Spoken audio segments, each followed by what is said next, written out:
Hmm. Oh, Ito ang titutoy mo. Saan? Ito. Oh. Okay. Ito. Yan. Ito ang bahay ng matanda. Ito. Maganda. Okay. Ganyan. Ito siya titutoy mo, kaya lang hindi na matuloy ito.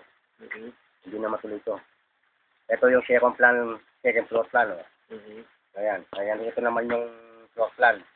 Mm-hmm. Yes, elevator, ano? Yan. Lahat yan. So, yan na mismo yung plano ng bahay? Ito. Lahat na yan. Okay. Ayan yung bahay. Itong bahay. Yan. Terrace to. Garahe.